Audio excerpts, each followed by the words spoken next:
Imagine a land where libraries hold more books than any other in the world. A place where the pursuit of knowledge is not just encouraged but celebrated. In this land, the libraries are not mere buildings but sanctuaries of wisdom, housing countless manuscripts and texts from various cultures and civilizations. Scholars from all corners of the world gather here, eager to learn, share, and contribute to the ever-growing repository of human understanding. Picture cities illuminated by streetlights, centuries before such wonders grace other European capitals. These streets are bustling with life even after the sun sets, thanks to the innovative spirit of its inhabitants. The glow of the streetlights not only illuminates the pathways but also symbolizes the enlightenment that this society brings to the world. It is a place where progress and tradition walk hand in hand, creating a harmonious blend of the old and the new. This was Al-Andalus, Islamic Spain, a beacon of knowledge and progress in the Middle Ages. Córdoba, its heart, was a city of splendor and grandeur, where the great mosque stood as a testament to architectural brilliance. The markets were alive with the sounds of merchants and the scents of exotic spices, reflecting the region's vibrant trade and cultural exchange. Al-Andalus was not just a place, it was an idea, a vision of what a society could achieve when it embraced diversity and learning. For centuries it stood as a testament to the power of cultural exchange and intellectual curiosity. Here, scholars from different backgrounds engaged in lively debates and discussions, pushing the boundaries of what was known and understood. The classrooms were filled with students eager to absorb knowledge from their teachers, who themselves were a blend of various cultural and intellectual traditions. The manuscripts studied here were not just texts, but treasures, each one a key to unlocking the mysteries of the world. Al-Andalus was more than just a geographic region, it was a melting pot of ideas, a crucible where different cultures and philosophies met and mingled. The map of Al-Andalus is not just a representation of land but a symbol of the interconnectedness of its people. From the bustling cities to the serene countryside, every part of this region was infused with a spirit of inclusivity and mutual respect. It was a meeting point for civilizations, a place where Islam, Christianity, and Judaism intertwined. Religious leaders from these faiths engaged in dialogues, finding common ground and respecting each other's beliefs. The marketplaces were not just centers of commerce but also hubs of cultural exchange, where people of different backgrounds interacted and learned from one another. This coexistence created a unique social fabric, one that was rich in diversity and harmony. This unique blend of cultures fostered a period of unprecedented intellectual and artistic flourishing. Scholars made groundbreaking discoveries in fields such as astronomy, medicine, and mathematics. Artists created masterpieces that reflected the diverse influences of their society. Scientific instruments were developed and refined, pushing the boundaries of what was possible. Al-Andalus was not just a beacon in the West, it was a shining example of what humanity could achieve when it embraced knowledge, diversity, and progress. The story of Al-Andalus began in the 8th century, a time of great upheaval and transformation in the Iberian Peninsula. This period saw the arrival of a new power that would leave an indelible mark on the region's history and culture. The Islamic Umayyad Caliphate, stretching from the Middle East to North Africa, turned its gaze towards Europe. The Caliphate, known for its military prowess and strategic acumen, sought to expand its influence and territory. In 711 CE, a Berber general named Tariq ibn Ziyad led a small force across the Strait of Gibraltar.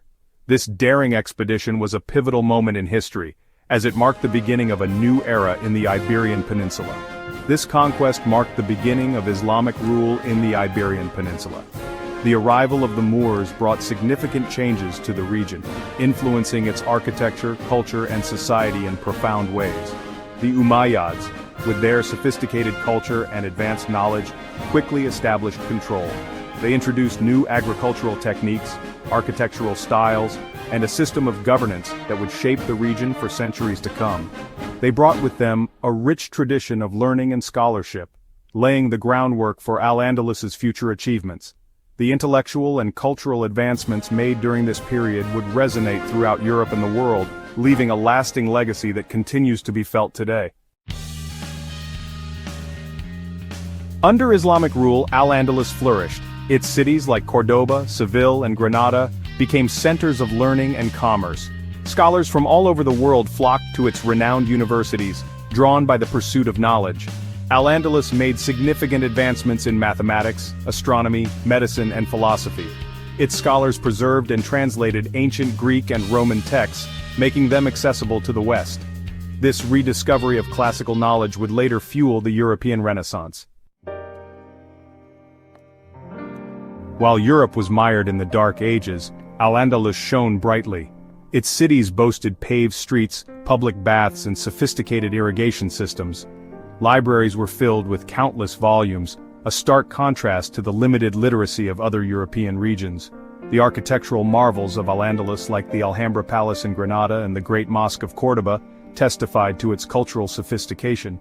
These magnificent structures, with their intricate designs and innovative engineering, still inspire awe and wonder today. Section 5. Seeds of Discord. Despite its achievements, Al-Andalus was not without its internal divisions. Power struggles between different Muslim factions created instability. Religious tensions, though initially muted, also began to simmer beneath the surface. These divisions, exploited by external forces, gradually weakened Al-Andalus. Christian kingdoms in the north, sensing an opportunity, began to expand their territories. The stage was set for a long and drawn-out conflict. Section 6. The Reconquista. The Christian reconquest of Spain, known as the Reconquista, began in the 11th century. This monumental period in history was characterized by a series of military campaigns by various Christian states to recapture territory taken by Muslims. The Reconquista spanned several centuries, with its roots tracing back to the early 8th century, when the Moors first invaded the Iberian Peninsula.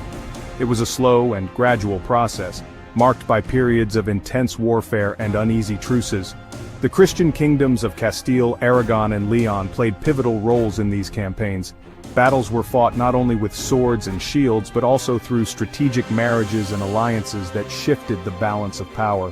The Reconquista was as much a political and social struggle as it was a military one. As Christian armies pushed south, the territory of Al-Andalus steadily shrank.